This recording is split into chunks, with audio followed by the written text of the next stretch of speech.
तो hello everyone. आज हम डिस्कस करने वाले फिजिक्स यानी कि भौतिक विज्ञान के न्यूमेरिकल। तो चलिए यहाँ पर डायग्राम के साथ हम समझने की कोशिश करेंगे इन सभी मल्टीपल चॉइस क्वेश्चन को। तो पहला क्वेश्चन है, किस ताप पर सेंटीग्रेड व फ़ारेनहाइट स्केल पर समान होते हैं? Which temperature the centigrade and Fahrenheit scale are equal. यानी कि वो तापमान व टेम्परेचर आपको बताना है जहां पर सेंटीग्रेड और फ़ारेनहाइट इक्वल होते हैं। कौन सा टेम्परेचर है वह? चार ऑप्शन आपके सामने है। -80 डिग्री सेंटीग्रेड, -40, या फिर +40, या फिर 37। तो इसका राइट ऑप्शन हो जाएगा, देखो पहले तो आपको बताना होगा, आपके मन में सोच लो जो भी आपको लग रहा है, ठीक है। सोच लिया तो इसका राइट ऑप्शन होगा -40 डिग्री सेंटीग्रेड। इस पर फ़ारेनहाइट और सेल्सियस दोनों इक्वल होते, याद रखना, ठीक है। -40, ये थ्योरेटिकल क्वेश्चन है, ये आपको याद रखना होगा। अगला क्वेश्चन, भारत में रेडियो ट्रांसमिशन के लिए किस प्रकार के मॉड्यूलेशन कार्यरत है? What type of modulation is employed in India for radio transmission? 4 option है आपके सामने। Frequency modulation, amplitude modulation, none of this यानी कि कोई नहीं, या फिर पल्स मॉड्यूलन। बताओ। तो यहाँ पर राइट ऑप्शन होगा एम्पलीट्यूड मॉड्यूलन, ठीक है। और आपने देखा होगा कि आपका चाहे एएम हो गया, ठीक है, यहाँ पर आपका रेडियो हो गया, एफएम हो गया, है ना, ये सभी कुछ ना कुछ फ्रीक्वेंसी रहती है इनकी। चलो समझ लेते हैं इनको। जैसा कि आप यहाँ पर देख पा रहे, ये है आपका एएम मॉड्यूलन, ठीक है। ये टाइमिंग आप देख सकते हो और ये एम्पलीट्यूड आप देख सकते हो। तो ऐसा ही हो जाए, यहाँ पर आप एफएम को भी देखोगे ना, एफएम आपका जो एफएम होता है जहाँ पर आप सुनते हो, ठीक है। तो ये किस प्रकार होता है, जैसे यहाँ पर कोई बोल रहा है, कोई गाना भी चल रहा है, तो यहाँ पर आपको इतनी दूरी पर क्यों सुनाई देता है? ये सिस्टम होता है इसमें भी फ्रीक्वेंसी का। तो इस प्रकार से फ्रीक्वेंसी काम में आती है, चाहे वो आपका रेडियो हो, चाहे वो आपका एफएम हो, या फिर कोई भी रेज हो, ये आपको याद रखना होता है। जैसे रेडियो कौन सी फ्रीक्वेंसी पे चलता है, ठीक है, माइक्रोवेव हो गया, तो सबकी अपनी अपनी फ्रीक्वेंसी होती है। सो यहाँ पर रेडियो ट्रांसमिशन के लिए आपका आएगा एम्पलीट्यूड। क्लियर? चलिए देखो, थोड़ा लॉजिक क्वेश्चन है। यदि सरल लोलक में धातु के गोले के स्थान पर लकड़ी का गोला लगा दिया जाए तो इसका आवर्तकाल वही रहेगा, बढ़ेगा, घटेगा? क्या प्रभाव पड़ेगा विद्यार्थियों? लोलक तो जानते हो ना, लोलक तो आप घर पे भी बना सकते हो। एक धागा लेके उस पर एक धातु का नीचे आप कोई भी सर्कल, गेंद टाइप का, गोलाकार कोई भी इसमें लगा के, और फ्री मूवमेंट इनका होना चाहिए, इनको एकदम फ्री होना चाहिए ये। तो ये आपका लोलक तैयार है। अब यहाँ पर ये धातु का हटा के आपको लकड़ी का लगाना है, तो इसके आवर्त काल पर क्या प्रभाव पड़ेगा? सोच समझ के आंसर दो। तो देखो विद्यार्थियों, ऐसी कंडीशन में इसका जो आवर्त काल है उस पर कोई भी प्रभाव नहीं पड़ेगा, यानी कि वही रहेगा, सेम ही रहेगा। अब आप बोलो सर कैसे रहेगा? तो देखो विद्यार्थियों, इसका फॉर्मूला आपको पता होगा आवर्तकाल का। चलो मैं आपको दिखा देता हूं। जैसा कि आपने 11th 12th में पढ़ा होगा, आपका जो पेंडुलम होता है उसका आवर्तकाल कुछ इस प्रकार से रिप्रेजेंट हम करते हैं, 2π√L/g। यानी कि आपका आवर्तकाल किस किस पे डिपेंड करता है? एल पे करता है, लेंथ पे करता है, और उसकी जी पे करता है, ठीक है। इसके अलावा और यहाँ पर कुछ दे नहीं रखा। तो यहाँ पर पीरियड है टी, पाई जानते हो, और पेंडुलम लेंथ है एल, और जी यहाँ पर ड्यू टू ग्रेविटी, एक्सेलरेशन की। तो बस इन्हीं पे डिपेंड करता है आपका, इसके अलावा और किसी पे डिपेंड नहीं करता। तो यहाँ पर जो आपका पेंडुलम होता है ये वाला, इसमें इसकी प्रकृति पर डिपेंड नहीं करता कि लोहे का है, स्टील का है, लकड़ी का है, इस पर ये निर्भर नहीं करता, इसलिए कोई प्रभाव नहीं पड़ेगा आवर्तकाल पे। सिंपल सी बात है, क्योंकि यहाँ पर फॉर्मूले में दे ही नहीं रखा कि ये पदार्थ पर भी डिपेंड करता है, ये तो ओनली यहाँ पर लेंथ पे और इस पे ग्रेविटी पे डिपेंड करता है। क्लियर? सो इसीलिए यहाँ पर वही रहेगा, ठीक है ना। आवर्तकाल पे कोई भी प्रभाव नहीं पड़ेगा, चाहे आप धातु की जगह पर लकड़ी का लगाओ, प्लास्टिक का लगाओ, चाहे आप किसी भी मेटल का लगाओ। क्लियर? चलो, ऐसे समझना होता है और ऐसे समझ के चलोगे तभी आप आगे बढ़ोगे। अगला क्वेश्चन लॉजिकल है, न्यूमेरिकल है। यदि पृथ्वी की त्रिज्या को 2% कम कर दिया जाए, द्रव्यमान स्थिर रखा जाएगा, तो पृथ्वी की सतह पर पिंड का भार होगा। अब बताओ आप, त्रिज्या को 2% कम किया जा रहा है और द्रव्यमान को स्थिर रखा जा रहा है, तो पृथ्वी की सतह पर पिंड का भार बताना है अब आपको।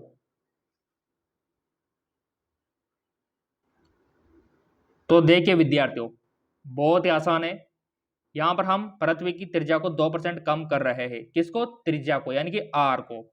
तो फॉर्मूला तो पता है ना आपको? अगर नहीं है तो चलो मैं दिखा देता हूं, क्योंकि ये अपॉन यानी कि बट्टे के नीचे होता है आर स्क्वायर। चलो मैं दिखाई देता हूं आपको। यहां पर आप देख पा रहे होंगे आपका G equal to G M upon R square होता है, ठीक है। इतना सा तो आपको पता ही है। तो यहाँ पर त्रिज्या यानी कि नीचे है, यानी कि इसको कम करेंगे तो ऊपर ये हमारा बढ़ेगा जी का, ठीक है, वैल्यू। तो और भी आप यहाँ पर और क्लियर कर सकते हो, F equal to M G होता है, ये भी आप जानते हो। और भार और द्रव्यमान में भी अंतर होता है, सिंपल सी बात है। तो क्लियर तो आपका यहीं पर ही हो गया कि ये बट्टे में दे रखा है, यानी कि जितनी त्रिज्या घटेगी हमारा उतने ऊपर ये इसका मान बढ़ेगा, ठीक है। तो यहाँ पर आपका F equal to M G होता है, और यहाँ पर द्रव्यमान और भार में अंतर आपको पता होना चाहिए। द्रव्यमान तो वो होता है जो किसी वस्तु में उपस्थित पदार्थ की परिमाप होती है, और ये बल को पृथ्वी के केंद्र की ओर खींचने का निरूपित करता है, ये वाला बल भार, ठीक है। तो वो होता है भार और ये होता है द्रव्यमान। और द्रव्यमान की कोई दिशा नहीं होती, और जबकि इसकी दिशा होती है भार की। द्रव्यमान शून्य नहीं होता है और ये केंद्र पर जो भार है शून्य होता है, ये आपको पता होना चाहिए, बेसिक टॉपिक। और द्रव्यमान, इसका मान पृथ्वी की सभी जगहों पर समान रहता है द्रव्यमान का, और जो भार है वो बदलता रहता है हर एक लोकेशन पे। ध्रुव पे जाओगे तो अलग रहेगा, पृथ्वी के मध्य में आ जाओगे तो अलग रहेगा, तो वो चेंज होता रहता है। और जो द्रव्यमान है इसका मात्रक किलोग्राम होता है, और जो भार होता है इसका न्यूटन होता है, ठीक है। तो इस प्रकार आपको पता होना चाहिए द्रव्यमान और भार में अंतर। टेलीग्राम को फॉलो कर लेना, वहां पर डाल देंगे ये। और ये भी आपको पता होना चाहिए कि F equal to M G होता है, और ये भी आपको पता होना चाहिए G equal to G M upon R square, यानी कि त्रिज्या कम होगी तो इसका मान बढ़ेगा। अब यहाँ पर भी त्रिज्या कम हो रही है तो सिंपल सी बात है कि भार बढ़ेगा, ऑब्वियसली बात है, क्योंकि फॉर्मूला पता है तो सब पता है आपको। और मैंने बोल रखा है कि फॉर्मूला याद कर लेना फिजिक्स में, बस काम वहीं पर बन गया आप लोगों का। अगला क्वेश्चन, एक तनी हुई रबड़ में क्या होता है? जो एक तना हुआ रबड़ होता है, जैसे मान लो एक तना हुआ धनुष हो गया, तना हुआ गिलोल हो गया, है ना, कोई भी खिंचा हुआ रबड़ हो गया, कोई भी खिंचा हुआ स्प्रिंग हो गया, उसमें क्या होता है? क्या उसमें गतिज ऊर्जा अधिक होती या स्थितिज ऊर्जा यानी कि पोटेंशियल एनर्जी अधिक होगी, या फिर आपकी जो पोटेंशियल एनर्जी वो कम होगी, या फिर गतिज ऊर्जा कम होगी? तो बच्चों वाला क्वेश्चन है कि कोई भी धनुष खिंचा हुआ है, कोई भी रबड़ खिंचा हुआ है, तो उसमें स्थितिज ऊर्जा ही होती है अधिक। क्या होती है? Potential energy. जैसे मान लो ये आपका धनुष है, ठीक है, वो पढ़ा भी होगा आपने, तो ये धनुष ऐसे खिंचा हुआ है रबड़, ठीक है, इसका जो रबड़ है वो खिंचा हुआ है, ऐसा मान लो ऐसे खिंचा हुआ है, तो इसमें क्या स्टोरेज है? स्थितिज ऊर्जा। कोई भी स्प्रिंग है, ऐसे लंबी स्प्रिंग, ठीक है, और इसको दोनों तरफ से दबा के आपने ऐसे इसको बिल्कुल छोटा कर दिया, तो इसमें एनर्जी आ गई, कौन सी? स्थितिज ऊर्जा। जब आप छोड़ोगे तो ये किसी को भी फेंक सकती है।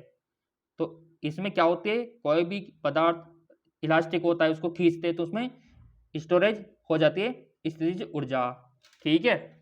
तो इतना सा आपको पता होना चाहिए। जैसे मान लो कोई भी गतिशील कार है तो उसमें क्या होती है, उसमें होती है आपकी काइनेटिक यानी कि गतिज ऊर्जा। कोई भी गतिशील है तो उसमें गतिज ऊर्जा होती है, और कोई भी पदार्थ जिसमें स्टोरेज किया हुआ है उसमें स्थितिज ऊर्जा होती है। चलिए अगला क्वेश्चन, हाइजन की वेव थ्योरी किसकी व्याख्या नहीं कर सकती? यानी कि आपको पता होना चाहिए कि हाइजन की जो वेव थ्योरी है वो किस किस की व्याख्या करती है। तो ये पता है तो ये क्वेश्चन आप कर सकते हो। तो देखो हमको तो पता है कि जो हाइजन की वेव थ्योरी है वो ध्रुवीकरण की व्याख्या करती है, विवर्तन की भी करती है, व्यतिकरण की भी करती है, इंटरफेस की। तो बचा क्या, एक ही बचा, फोटो इलेक्ट्रिकल इफेक्ट। इसकी व्याख्या नहीं करती क्योंकि ये बिल्कुल अलग है किरण प्रकाशिकी से, बाकी सारे ये इसकी व्याख्या करता है। नेक्स्ट, किरचॉफ के प्रथम और द्वितीय नियम के संरक्षण पर आधारित है। किरचॉफ के प्रथम और द्वितीय नियम के संरक्षण पर आधारित है। ऊर्जा और आवेश, द्रव्यमान और आवेश, आवेश और ऊर्जा, इनमें से कोई नहीं। किरचॉफ का दोनों नियम आपको पता होना चाहिए इसके लिए। तो किरचॉफ के नियम तो आपने पढ़े होंगे, तो आंसर भी कर दोगे आप। तो बहुत ही आसान है, charge and energy. Charge and energy देख सकते हो आप, चार्ज एंड एनर्जी, आवेश और ऊर्जा, आवेश और ऊर्जा संरक्षित रहती है। और इसके दोनों नियम मैं आपको दिखा देता हूं। जैसा कि आप यहां पर देख पा रहे होंगे, किरचॉफ के दो नियम है। पहला नियम धारा नियम, दूसरा वोल्टा का नियम, देख सकते हो आप। तो प्रथम नियम तो यह कहता है कि किसी विद्युत परिपथ में किसी भी संधि पर निकलने वाली समस्त विद्युत धाराओं का जो योग है वो शून्य होता है। ये तो इसका प्रथम नियम है। सो आप यहाँ पर धारा का नियम बुला सकते हो प्रथम को, और द्वितीय को वोल्टा का नियम। So right option is charge and energy. ठीक, नेक्स्ट अगला है आपका, इनमें से कौन सा कथन सत्य है? Which of the following is true? तो बेसिकली इसमें से आपको पहले तो फॉल्स को पहचानना है कि कौन सा कथन इसमें असत्य दे रखा है। तीन तो इसमें असत्य है, बाकी एक ही इसमें ट्रू है। और ये आपने पढ़ा होगा संगठन वाले चैप्टर में, टक्कर वाले चैप्टर में, संवेग के बारे में, संवेग और ऊर्जा। तो देखो सभी टक्करों में संवेग संरक्षित नहीं होता, लेकिन इलास्टिक टक्कर में गतिज ऊर्जा सुरक्षित रहती है। या फिर सभी टक्करों में संवेग सुरक्षित रहता है लेकिन गतिज ऊर्जा में नहीं। या फिर सभी टक्करों में संवेग और गतिज ऊर्जा दोनों सुरक्षित रहती है। क्या ये बात सही है? या फिर इलास्टिक टक्कर में न तो संवेग सुरक्षित रहता है और न ही गतिज ऊर्जा? कौन सी बात सत्य है? तो देखो विद्यार्थियों, संवेग हम सबने पढ़ रखा है, और जब हमने पढ़ा था तो हमने यही सीखा था कि सभी टक्करों में संवेग सुरक्षित रहता है लेकिन गतिज ऊर्जा नहीं रहती। तो ये आपके ऑप्शन 2 में दे रखा है, सभी टक्करों में संवेग सुरक्षित रहता है लेकिन गतिज ऊर्जा नहीं। इसका राइट ऑप्शन यही होगा। क्लियर? नेक्स्ट, पिंड की विकर्ण ऊर्जा के समानुपाती होती है। Energy radiated from the body direct proportional to, किसके समानुपाती होती है? 4 ऑप्शन है, T², T-4, T4 या फिर नॉन ऑफ दिस। पिंड की विकर्ण ऊर्जा किसके समानुपाती होती है? तो देखो विद्यार्थियों, वो होती है T4 के। अब आप बोलेंगे सर कैसे? तो इसके लिए आपको फॉर्मूला पता होना चाहिए। मैंने पहले बोल रखा है कि फॉर्मूला पता होगा आपको तो कर दोगे आप। न्यूमेरिकल आ गया तो भी कर दोगे, लॉजिक वाला आ गया तो भी कर दोगे आप। तो बस सारा कमाल फॉर्मूले का है फिजिक्स में, और ये क्वेश्चन फॉर्मूले के कारण ही हमको यहाँ पर आ चुका है। चलो क्लियर कर देते हैं आपका डाउट। आपके पास जो भौतिक विज्ञान की किताब है एनसीईआरटी की, उसमें ये दे रखा है फॉर्मूला, कहीं ना कहीं पर तो आपको देखने को मिल ही जाएगा। ये वाला। अगर ये वाला नहीं देखने को मिलेगा तो ये तो आपको देखने को मिल ही जाएगा। ठीक है, ये देख लो आप। फिर भी यहाँ पर भी आपको इजल टू T4 ही मिलेगा, यहाँ पर भी वही मिलेगा, क्योंकि होता यही है, ये नीचे नहीं जाएगा, ये ऊपर ही रहेगा। T4 देख लो आप। तो इसी कारण, इसी फॉर्मूले के कारण यहाँ पर T4 हमारा आंसर रहा। क्योंकि आप सभी को पता है कि कोई भी अगर फॉर्मूले के सामने दे रखी है तो उसके समानुपाती होती है। अगर मान लो वो बट्टे में दे रखी है, ऐसे दे रखी है, तो उसके विपरीत क्रमानुपाती वो चली जाती है। तो ये आपको पता होना चाहिए। क्लियर? तो इसीलिए राइट ऑप्शन यहाँ पर T4 हो गया हमारा, यही समानुपाती है उसके। अगला देखो अब आप, बहुत ही प्यारा न्यूमेरिकल, डायरेक्ट पूछा जाता है एग्जाम में, वो समझो ये तो छप गया आपके। एक पिंड जिसका द्रव्यमान 0.1 किलोग्राम है, 0.1 सेकंड में 10 मीटर पर सेकंड के वेग से गतिमान है। पिंड पर लगने वाला बल आपको बताना है। फोर्स आपको कैलकुलेट करना है। यहाँ पर कितना फोर्स लग रहा है, चाहे तो वीडियो को पॉज करके भी आप इसका सॉल्यूशन करने की कोशिश करो, निकालने की कोशिश करो कितना आंसर आपका आ रहा है। तो आई होप आपने कोशिश की होगी। इसका जो राइट ऑप्शन हमारा आया, हमारा जो आंसर आया वो आया यहाँ हमारा 10 न्यूटन। और आपका कितना आया वो तो आप कमेंट करके बता सकते हो। ठीक है, तो यहाँ पर ईमानदारी से इसका जो आंसर आया हमारा 10 न्यूटन आया, और इसका जो राइट ऑप्शन होगा वो भी यहाँ पर 10 न्यूटन ही होगा। अब आप बोलो सर कैसे होगा, इसका एक्सप्लेन करके दिखाओ तब समझ में आएगा हमारे। तो चलो दिखा देते आपको। देखो, जिनको आ गया बहुत अच्छी बात है, जिनको नहीं आया समझ लो कि इसका आंसर 10 न्यूटन कैसे आएगा। और आंसर भी यही दे रखा है 10 न्यूटन, बट ये आएगा कैसे इसको समझना जरूरी है।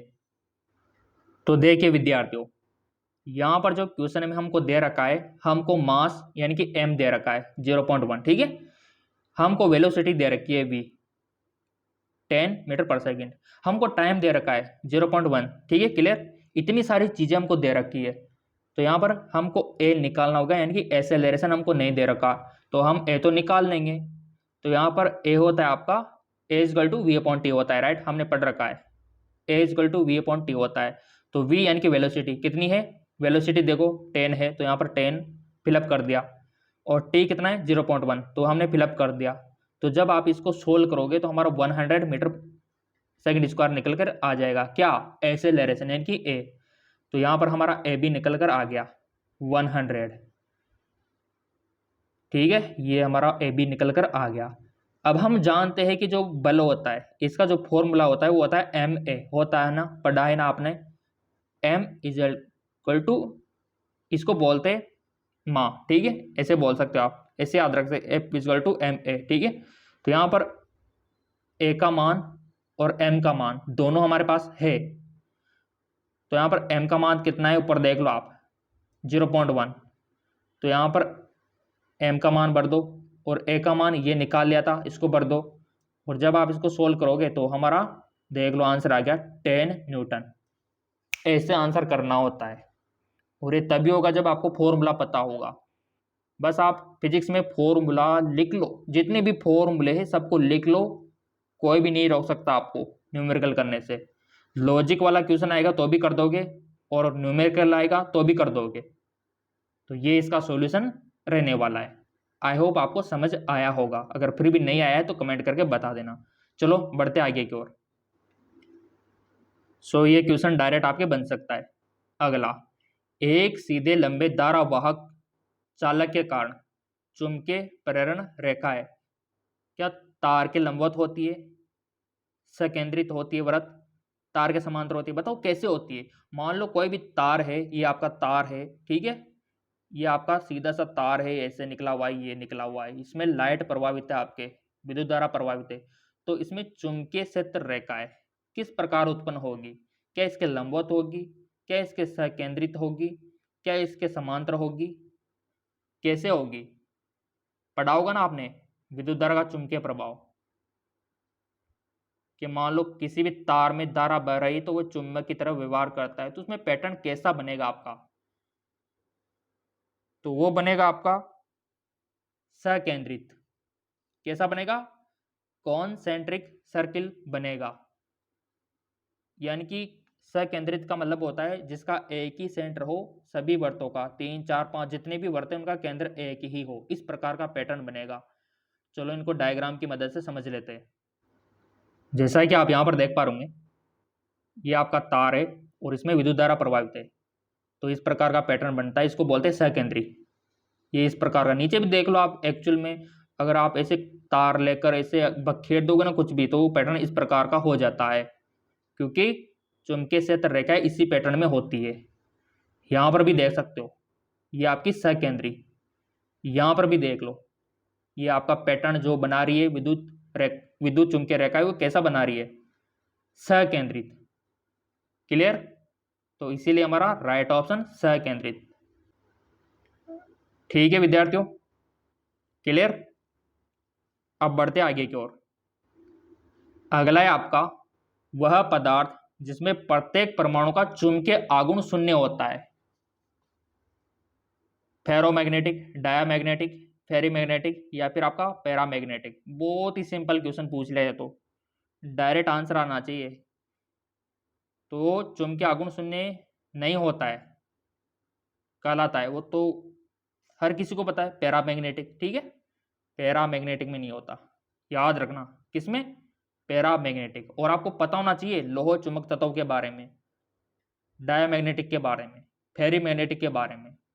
तीनों चारों का बेसिक डिफरेंस आपको पता होना चाहिए, क्वेश्चन कहीं से भी बन सकता है।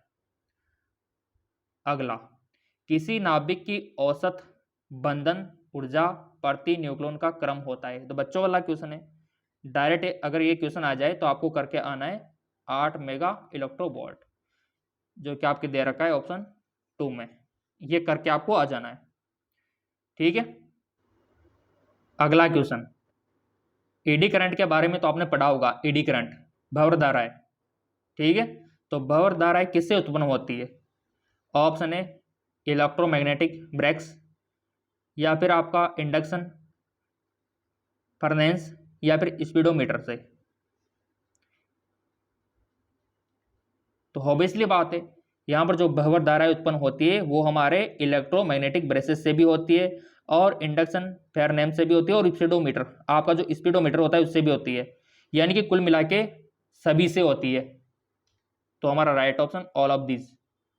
और भंवर धाराएं बहुत ही देखी होगी आपने, काफ़ी यूजफुल भी होती है, काफ़ी सारी जगह इंडक्शन बनाने में भी काम आती है। चलो देख लेते किस प्रकार बनती है।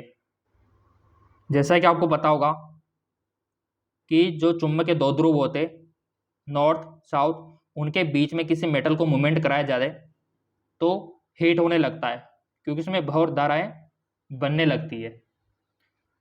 जो आपका इंडेक्स होता है, काफ़ी सारों घरों में भी होगा इस प्रकार का इंडेक्स, इसमें वही सिद्धांत काम करता है भंवर धारा वाला। ये इस प्रकार का ये इंडेक्स होता है, इसमें कोई भी मेटल का रख दो पानी गर्म हो जाता है, बट अगर आप हाथ रख दोगे तो कोई दिक्कत वाली बात नहीं है, क्योंकि ये मेटल जब रखा जाएगा तभी उत्पन्न होती है भंवर धाराएं, है ना। तो इसमें यूज होता है भंवर धारा का इंडक्शन में, तो वो इसी सिद्धांत पे काम करता है।